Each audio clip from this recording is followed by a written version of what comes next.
Hi, my name is Jonathan McHugh, and you are live at Loyola University for Friday's OffBeat, the podcast we do in conjunction with OffBeat Magazine and Loyola University at the College of Music and Media here in the beautiful uptown region of New Orleans. I am lucky enough to have Anna Moss here, who is an incredibly talented singer-songwriter and half of the duo Handmade Moments.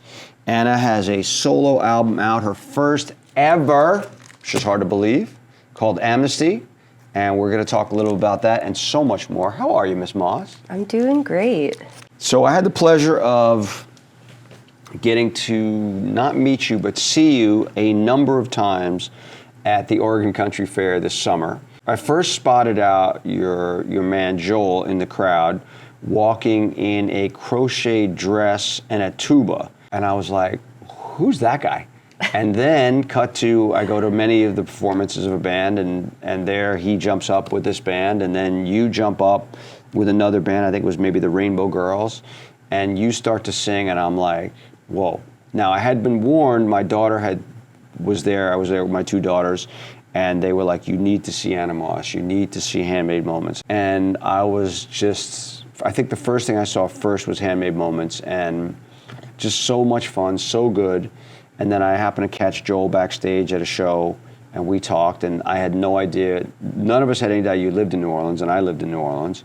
And so I was like, Joel, let's talk, and let's, do something. And we had you come up and perform at Loyola with some of our students, and it was absolutely amazing. Really great to have you back here at Loyola. So a momentous time that your record has just come out. And so talk about Amnesty. It's my first solo record. I've been playing in Handmade Moments for over 10 years, and that's been my main project. And then when I moved to New Orleans about 5 years ago, I think I changed a lot since I've been living here. And then when the pandemic hit, I started writing in a different style. Truth be told, I was very depressed, and I was in a very dark place, and I started writing and playing guitar a lot. In Handmade Moments, I don't really play guitar. I just play upright bass and saxophone and bass clarinet. But I started playing guitar all the time over the pandemic because I needed something to do with my hands, because I was really just losing it.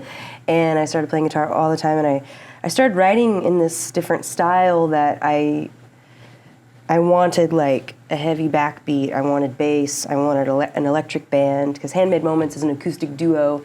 It's very fun, it's very political, but I was writing this different style of more emotional and kind of slow jams. I call it existential bedroom pop. And because that's what it was, it was existential, and it was coming from my bedroom. And I just started recording all this music over the pandemic, and I had no intention of starting a band or making a record. I was just trying to record it and get it out of me, and I wasn't even planning on releasing it really. I just wanted to record it to do something, as something to do. And then one thing just led to another, and I started meeting these musicians. I met Fernando Lima, and he was just the perfect drummer for the project. And I met him in a strange way as well, and we started playing together all the time. And then I met Victoria, who was the flautist on a lot of the tracks of the record, and we started playing together all the time. And just one thing led to another, and we made a record, and it features a lot of New Orleans musicians. I got Miles Lyons on trombone, Ashlyn Parker on trumpet. The Grammy-winning Miles Lyons from New Orleans Nightcrawlers. Yeah. And many more. I got one of my favorite musicians of all time, Alex Toth from Rebel Bucket up in Brooklyn, playing trumpet on the track. And it just turned out really cool, actually, to have all this time in the pandemic to just record and make it how I wanted. And because I was so depressed when I was making the record and writing the songs, I didn't really care when I was recording. I wasn't, like I said, I didn't have an outcome in mind. So it's not perfect. It's very it is just what it is, which I kind of like about it. It's just this is what it is, you know? So the title track with the Rainbow Girls, which I think is the first people I ever saw you play with. Maybe. They haven't been at Fair in a long time. So no, I've met them before. But you might have seen me with the Shook Twins. Shook Twins, I'm sorry, that's what it was. First time you did that night show with them. Yeah. And that juncture where everybody comes together was super cool. Oh, yeah. So tell me about the Rainbow Girls and how you did that record song with them. Rainbow Girls are some of my best friends. I've known them for like 10 years. Tropical drink melting in your hand. We'll be falling in love. He was. Ooh, yes he was. Head out for you, baby, in case you decide to come back home. Have just become friends over the years and have played all over together. And yeah, Joel and I have a camper van that we built into a tiny home that we used to live in that before we moved to New Orleans, and that lives on their property in California. So we're really tight with them, and like we go there a lot. And I was in my depression, I was at their house in California, and I started to write the song Amnesty. I was just like in their living room by the fire late one night, and I thought they should sing on it because it needs harmonies, and we sing together a lot. So whenever I was trying to figure out who was going to sing on it, of course I thought of them because I wrote it at their house. Stayed up all night with you, baby, just pretending. And then also the song Gravy, you debuted, I don't know if you debuted, but you played it for us at our forum at Loyola last year. And that is an incredibly catchy song, which you've also made a video for. Talk about that song and the video that you made. Yeah, that song, you know, I joke a lot at my shows. I like to tell stories and make fun of Gravy and like my Southern culture, being from Arkansas. There's a lot to make fun of there, and I love it too. But the song itself is actually, it's just about the feeling of falling in love. And like, when you fall in love, you're willing to abandon kind of everything you've ever known and like your whole structure of your life to like be with someone else. A lot of times this feeling, this is like, oh, you know, you're just like, you're ready to just like. Well, you follow people for their different reasons or whatever, their job, you know, and you want to try the relationship to see if it's going to last, right? Yeah, and you find yourself doing things maybe you would have never done before, like, oh, I'll go to this, see this type of music I've never listened to because I like this person and I want to like hang out with them or whatever. That's a very tame example, but like maybe you'll, I don't know, go skydiving or something crazy because you're having these feelings and you're like outside of yourself. So this song is about the feeling of falling in love and just like being outside of yourself and how you're just like ready to abandon whatever and like find something new, and how relaxing and like beautiful that feeling is. And like I say it's all gravy in the chorus because it's just like this warm, almost like heroin-like feeling of just like warm and gooey and yeah. So that's kind of the basis of the song. Well, it's kind of one of those modern vernacular terms, you know, like for everything's good. It's all good. It's all a gravy. You know, yeah, it's like, fine. Yeah, it's fine. So it's kind of an interesting double lexicon term in a way, you know, that's been thrown out there in the world. Well, I do want to tell you about the video. Oh, well, yes, we're going to show the video. So tell us about the video before we watch it. So the video, I teamed up with an amazing group of artists in town, Sasha Solodukina and Sarah Vandermeer. And Sasha produced the video, and they worked together to build this beautiful set that we filmed in her studio. And Sarah made these paintings, and they developed like a stop motion to make it all come to life. Rose hips and rose lips, I've fallen in love with you, and everything I know has never been. What was the concept? Was there a treatment that you wrote going into it to create that piece? Sasha and I met and we just talked about the song, basically. What I just told you of like feeling of falling in love and like gravy and just like this kind of dreamy heroin state of being, like this daze that you get in, you know? And I wanted to portray that in a video. And I had this vision of me like in a clawfoot tub in like a milk bath. So her and Sarah designed the tub with moss and elements of rock, and I like the moss on moss. Yeah, it's cute. cool. I love that.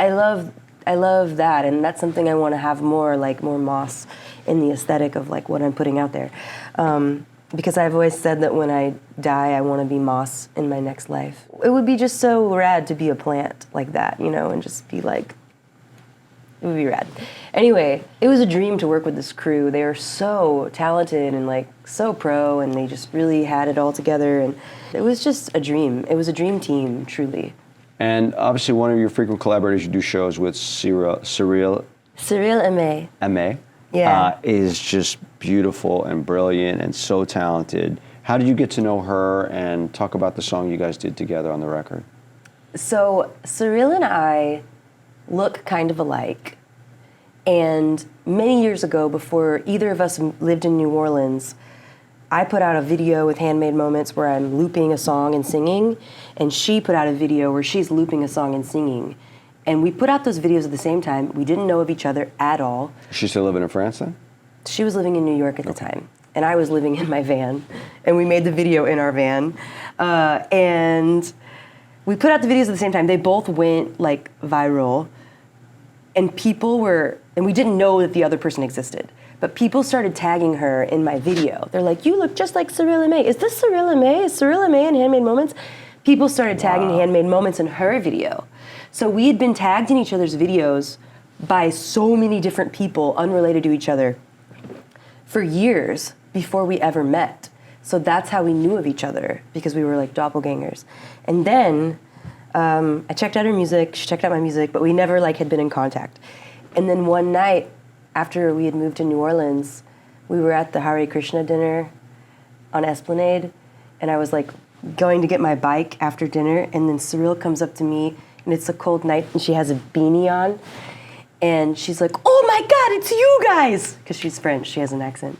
And she pulls her beanie off, and her hair goes poof, and we had the exact same hair at that time, and we looked at each other, and we were like, whoa, I know you. And we became best friends. That's beautiful. My love for you is never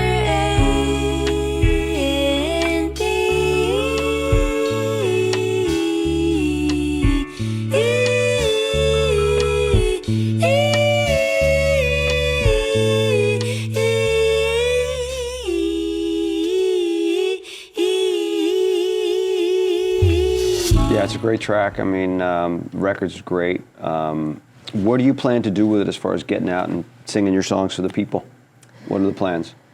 Well, we're having an album release show at Chikiwawa on April 21st. It's a Sunday. And then we're playing a jazz fest, and then we're going on tour in May. We're going to Washington, Oregon, California, doing a bunch of dates, and then we'll be at High Sierra Music Festival in July. I think we'll be at Mile of Music in Wisconsin. We're going to be all over the place in the summer. I'm going to do a little tour with the Rainbow Girls in Europe in June. Nice. Just going to be out there. And then Handmade Moments is playing too, so I'm kind of juggling both projects at the same time. Yeah, let's talk about the juggle. So you got a duo with your husband, Joel. It's a lot of fun. And then you have some more serious songs here on this record. How do you do the juggle of both? You know, it's all planning and timing, and thankfully both projects have the same booking agent, so he is on top of that, making sure we're not booked at the same time. But yeah, it's cool because Joel plays tuba in a lot of brass bands around town, and we've been touring around as Handmade Moments for so long, and we're in a stage now where he wants to be in town more, playing tuba, playing sousaphone with a bunch of bands. He's like really invested in like New Orleans brass band culture, and so it works out great because now that I have this project, I can go on the road with my band. He can stay and play sousaphone here, and then we'll also tour as Handmade Moments whenever those aren't happening. It's great. Yeah, like I said, seeing him at the Oregon Country Fair pop up playing tuba with all these different people was great. But yeah, the brass band culture is something amazing here, and it allows you to go out and kind of do your thing. A couple more thoughts about the record. There's a song on the record called Penis Envy.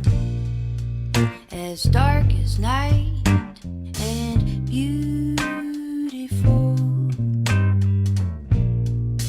I will always answer when you call, 'cause I've tasted evil. Talk about that song and where you got that title from and what that song means to you. So I went to school for psychology, actually. I didn't get into music school. Wasn't good enough. But I went to school and got a psychology degree. And Sigmund Freud has this term called penis envy, which is loosely like the definition is like when little girls get to a certain age, they start to develop an anxiety that they don't have a penis.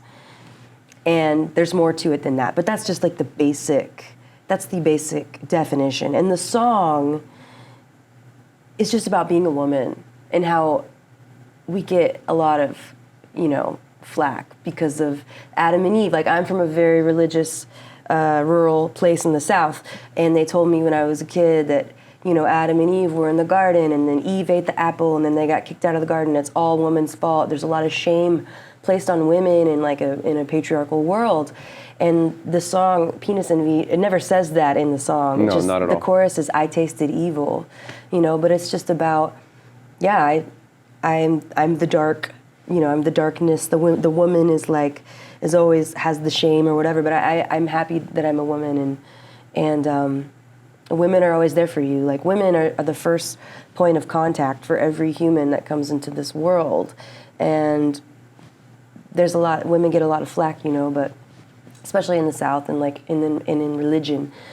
So it's kind of, I joke at my shows and I say that it's my rebuttal to Genesis, and that I'm glad I ate the apple. And on the cover of the album, which there is some, I think this is an apple if I'm not mistaken. It's actually a hibiscus flower. It's a hibiscus flower that has Yeah. a possible apple look-alike.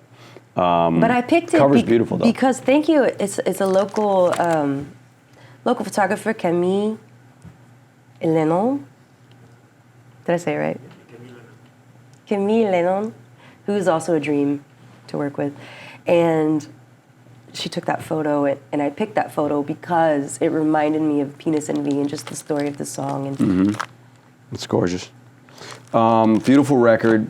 Excited to hear you play it live. So also French Quarter Fest, I believe you're doing, right? As Handmade Moments. As Handmade Moments, right. We won't be doing any of this stuff, but we'll Okay, be so doing it's the stuff Handmade off Moments, our right. In the Wars album. But the Chikiwawa show, Animos. Yeah. Good. Okay, so back to Handmade Moments. 2016, very traumatic thing happened, I believe. Mm-hmm. Talk about that experience and how that changed your lives. I was in a bus crash.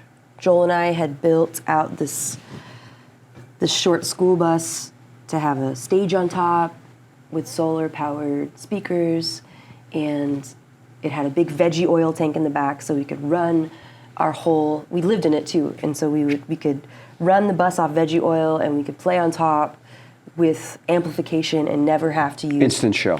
Yeah. Pull up never to a have town, to use power. we got a gig, we're good. Yeah, we had our own power, and we used recycled fuel, and that was the dream.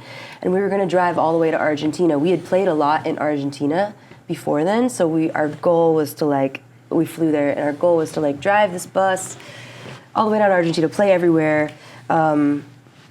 And it was so fun. We started, we built it in Arkansas, and then we played in Miami, and then we drove across the country playing. We ended up in California, and we were about to go down to Mexico, and we got hit head on in California by two road rage drivers who had collided into each other, fighting over a lane, and then they hit us head on.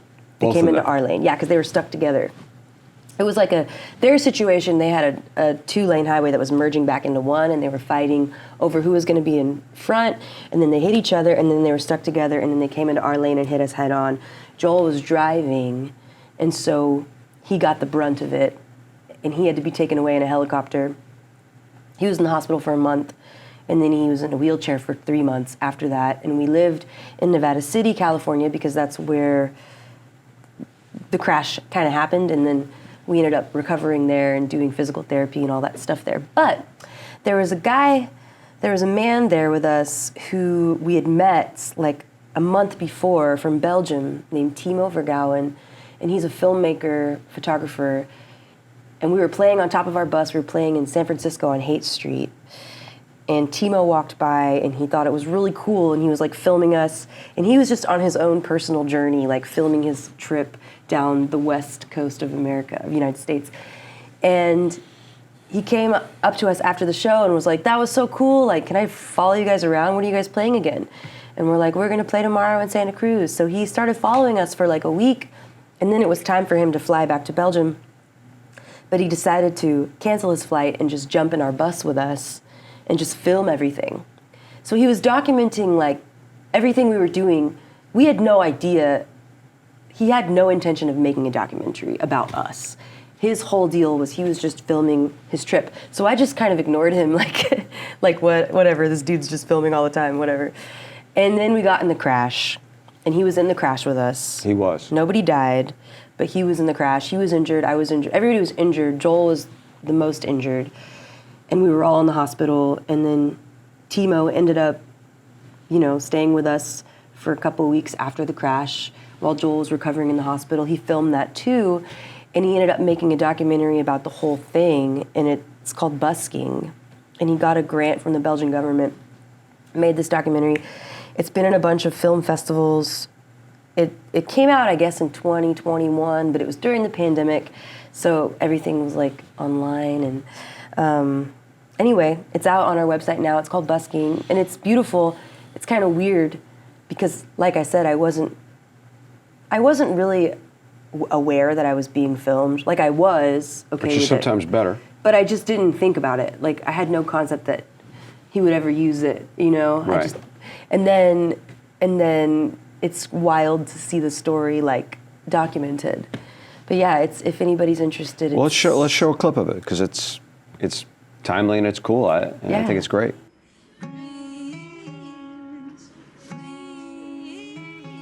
Make your abs tight. See, it's thinner. Go to chrome,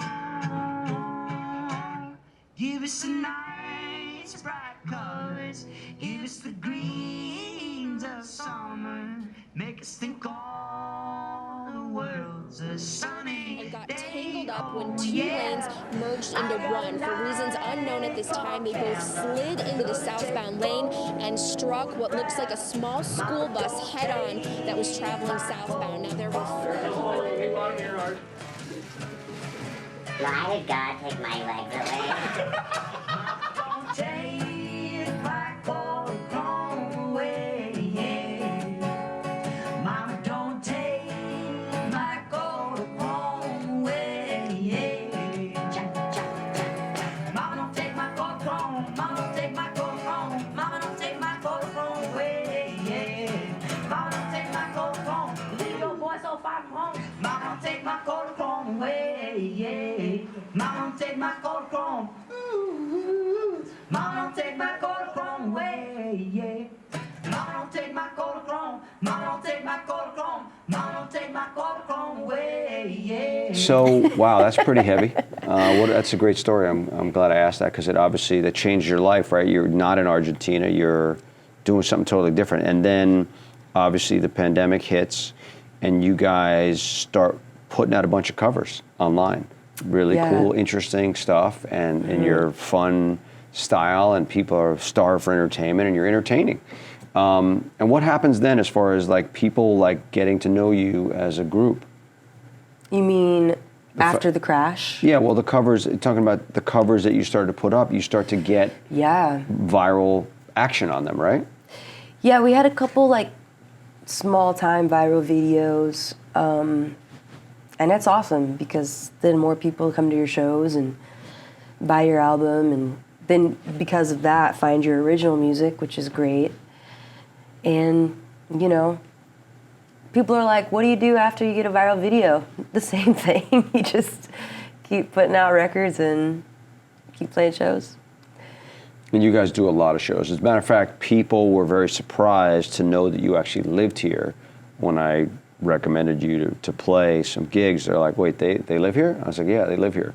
So the reason is because you're on the road so much that, you know, so two questions. One is, what made you want to live in New Orleans from your Arkansas roots? And two, life on the road versus home. Talk about it. Well, I think the bus crash had a lot to do with my mindset of like, after that happened, a couple years after that, we're like, let's move somewhere. Like, we were living in our van, and when we got in the bus crash, we lost everything. We lost our home, all of our instruments, everything was gone. And, you know, we never considered that could ever happen, you know? Like, that's the worst case scenario, and it happened. Well, I mean, except worst you case, didn't die. We didn't die. Okay, that's the worst case We didn't scenario. die. Right. But to be homeless and to not have your instruments and everything's gone. And so then we had been touring and, you know, forever. And finally I was like, we built another bus that lives at the Rainbow Girls house. It's called Gary. His name How to is get the Gary. name Gary? Because I named the last two vehicles that both were gone, and I named them after characters that died. Joel said, I named Gilgamesh and Ophelia. Joel was like, you're not allowed to name any more vehicles because you always name them characters that die. And Gary is a foolproof name. Gary must live. Gary must live. And we've had Gary for a long time now. We've had Gary since the bus crash, so like 8 years now. We got Gary a few months after the crash off of Craigslist in Reno.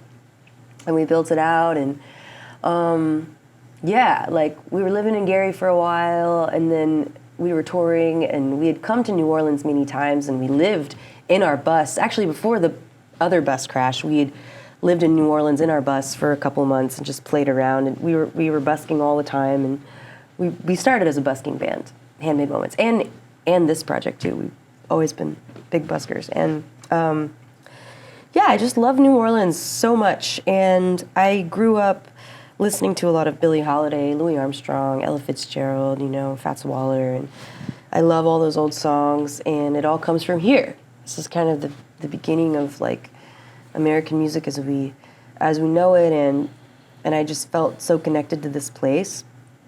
And, you know, my grandma lives 4.5 hours from here. So I'm like, if I move to New Orleans, I live closer to my grandma than I ever have. I'm actually, after this interview, I'm driving to Arkansas to see her. Amazing. She lives on the border of Arkansas, Louisiana. So yeah, that was kind of one of the factors. We just wanted to live in a place where we could be a part of a music community and also be on the road all the time. But then if we're home like Tuesday through Thursday, there's music stuff happening that we can do. Every night here. Just listen to the live wire. There's music everywhere, always. And Joel's first instrument was tuba. Right. And he really wanted to play more This is a tuba town. tuba. My first instrument was saxophone. I wanted to play more horns. And yeah, we just wanted to be in a place where we could like stretch out a little bit and not be so defined as this like acoustic duo and just like do more stuff. And it's been awesome. And talk about the busking culture. I had friends in town the other day, and they'd never been here, and they were like walking around the French Quarter all day, like, man, I can't believe like there's music on, seems like every corner. Yeah. Talk about the culture of busking, and like, do people just show up and get their corner, or there's like a thing that, hey, this is my, like, how does the game work in the busking world? Well, if you show up enough and you're around enough, you kind of get to know all the other buskers that come out, whether it be solo artists or bands or like bands that put together that day, you know. Here in New Orleans, yeah, you kind of get to know people and like who comes out on what days, so you're not stepping on each other's turf. Don't want a turf war. Don't want No. a turf busking war. No. But you know, Joel's more into that these days because he's out with the brass band every day in Jackson Square. And who's the band he plays with now? He plays with a bunch of people, but I think they're calling themselves Gloryland Brass Band. And there's a bunch of like T-Bells in there, and Moon, and Kenny Terry will play with them, and Itchy, and a bunch of like the older legends, you know. But you got to go check them out. They're playing all the time, and yeah, it just depends on when you're trying to go. When I was starting Animos and the Nightshades, we would go out during the pandemic when there was no place to play. Actually, we weren't trying to start a band. Like I said, I was just trying to do some recordings. I met Fernando. He came over to my house. We were jamming, and he is from Brazil, so he has an accent, and he was like, I get so depressed to play indoors. And then Joel's like, what if we go play on Royal Street for all the tourists that have nowhere to go because they come to town and they get to-go food and to-go drinks, but they have nowhere to hang out. So we did. We brought a car battery to amplify our speakers, and we just like went and set up on Royal Street in front of Rouse's because nobody was busking, really. Doreen wasn't coming out at all. And so we started doing that all the time. We did it one time, and it was so fun, and it was so awesome, and it felt really good. And then I just taught everyone my songs out there on the street. And that's kind of how the band started. And we recorded a tiny desk. Actually, No Way filmed it in that exact style, exactly where we began, in front of Rouse's on Royal Street, that we put out in 2021. And that was our first ever video called Slow Down Kamikaze. Shh. Slow down, kamikaze before you cause a scene in my heart again. Shh. Rise up. Right, which is actually the first track on the record. Yeah. When I first saw your music and your humor comes through, I was driven back to an old friend of mine that I met through Dave at High Sierra, Steve Poltz. And so, lo and behold, I find out you guys are friends, which is not a big surprise. And you recently went out and played with him for a birthday party. And I found a video from the Sisters Folk Fest of you guys performing together. Talk about Steve Poltz and how your music kind of goes together. We met Steve, gosh, I guess I met Steve maybe 8 years ago at Joshua Tree Music Festival or something like that. I met him somewhere on the West Coast, and he's really good friends with Shook Twins, who are some of my really dear friends. And yeah, we've met a bunch of times, and then we started playing music together. And he loves to just bring random people from the audience. We were playing a festival together in Michigan, I guess maybe 5 or 6 years ago, called Electric Forest, and it was us, Steve Poltz, and John Craigie. We were the only acoustic. John Craigie's another one. I love him. He's just such good stories, good humor. You guys all work together. That's like a perfect bill right there, the three of you. Well, we've played a bunch of shows together. I want to go to that show. I want to go to that show. We did it last July in Oregon. It was John Craigie, Steve Poltz, Handmade Moments, Shook Twins, and it was so fun. And we all play music together. You know, Right. We all sit in with each other, but when we do our own sets and then come on and off for each other's sets, which is really fun. But at Electric Forest, Handmade Moments, John Craigie, and Steve Poltz were the only acoustic musicians at this entire electronic music festival in Michigan. And we had so much fun. Joel had his tuba, we would just come play with Steve, and Steve is just so open and funny and down to improvise and down to just get weird and do whatever. And there was very little pressure at this festival because like I said, we're the only acoustic acts. Mm-hmm. So we were just having a lot of fun with it. And I guess that's really where we became tight, was at High Sierra, or at Electric Forest, because we were just right. we were representing the acoustic musicians.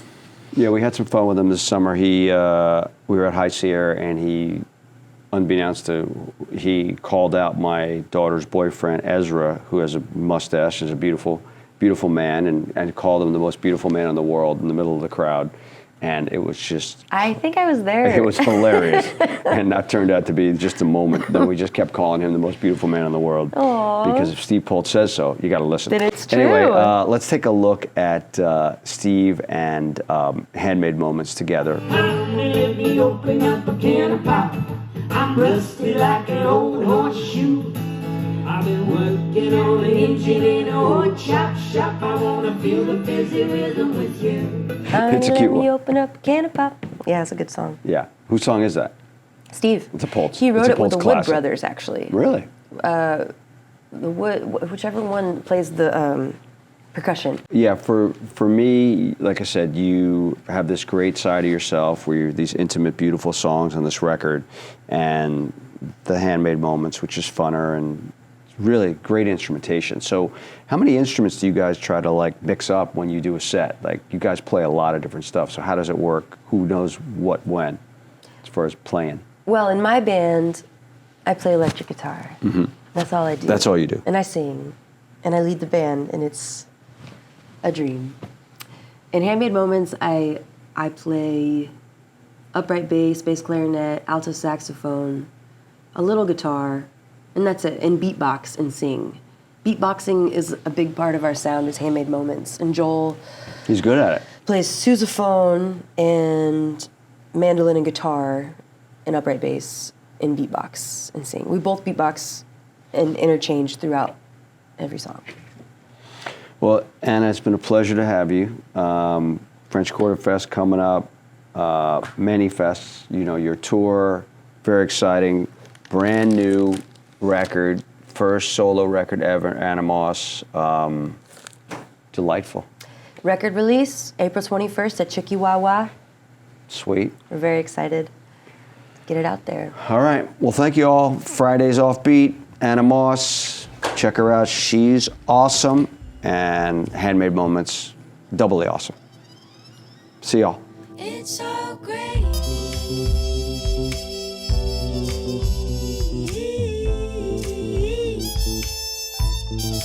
It's so gravy.